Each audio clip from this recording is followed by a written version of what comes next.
It's hard for me to know where to go here. As you know, I feel like a bee in a flower patch when you are here, Comptroller. But I want to try to spend just a few minutes on strategic sourcing. It is so frustrating to me, strategic sourcing. I don't know why this is so hard for government. DOD, DHS, Department of Energy, and VA spent about $537 billion on federal procurements in FY 2011. That's 80% of federal procurements, but only 5% of those procurements are managed using strategic sourcing. And I'm going to channel our chairman here. In the private sector, as much as 90% of the procurements are strategically sourced. If we just shaved 1%, just 1% off procurement spending, just from these four agencies, we'd get over $4 billion in savings. This is the definition of low-hanging fruit. And every year, it's ever on the list, every year, because these agencies are not bottom-line motivated, it just seems to go through the cracks. Let me give you one example for the record on a hearing that we had on food sourcing. In 2011, my subcommittee at the time held a hearing looking at the federal government's food service contracts, which were about $6.8 billion a year. The contractors, and by the way, if this went on at CMS, there'd be huge headlines. But the contractors are not giving us back the rebates that they're contractually required to give us. They are, just like the drug companies are contractually required to give back the drug rebates in the Medicaid program, the food companies are required to give us back the rebates as part of the contract. 2 years ago, in front of this committee, Joe Jordan, the head of OFP, said OMB was on top of it. He said the largest food service contracting agencies formed a team under Strategic Sourcing Leadership Council to gather data and determine the best path forward. OMB told us they would have a report on this data in 2014, and we have heard nothing. Have you heard anything? Do you have any insight on this that could alleviate some of my frustration about how hard this appears to be for no good reason? I share your frustration.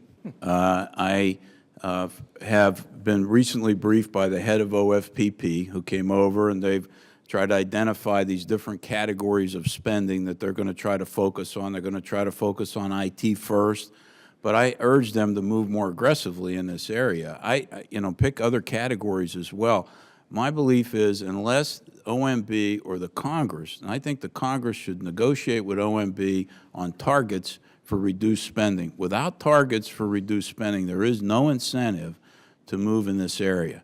Now, that being said, there's also problems. The private sector has better data on what they're spending the money on than the government has. So somewhat, the data is limited. Paul Francis has been following this for years, and he'll have additional insights. But I think unless there are these negotiated targets for reduced spending in those areas that are congressionally imposed, you're not going to see any big movement in this area at all. And if you would, Mr. Francis, also address how effective you think it might be.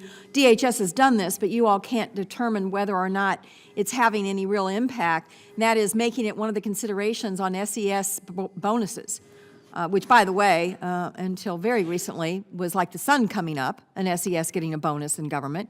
It was never performance-based. It was you get it if you get up and brush your teeth in the morning. So do you think that it would be more effective if we also required that strategic sourcing efforts be part of a bonus calculation? Okay, so let me start with the broader issue of strategic sourcing, then come back. I think our first report on strategic sourcing was 2002, so movement has been extremely slow. We're doing a little bit better than 5% now. I think DHS is actually at 20%. They're probably one of the best agencies. The reluctance has been to get into areas other than typical commodities. We seem to have 5 different ways to buy pencils, but we won't go into services, engineering services. That's the hard stuff. So we've said just go in there and try and see what you can get. Gene's right about the targets. Unless it becomes important, it's not going to get done. And agencies get complacent. If they have the budget to pay for something, that kind of becomes the fair price. You know, Right. we have the money for it. As the government moves towards strategic sourcing, I think we have to worry about complacency because, you know, in the world of contracting, we tend to, once we get a contract, we're done. And Right. Industry's not done. They work every year. And anything that's a special service, they try to make it a commodity so they can get the market pressure to get them a better deal. So I worry a little bit going forward that the government, we're going to get contracts in place and then say we're done, which we aren't. So I don't know about direct links to bonuses, but they should be in SES contracts. I think, you know, the money is so big, and apart from, even DoD spends more money on services than it does products. Civilian agencies way more, probably 2 or 3 times more on services.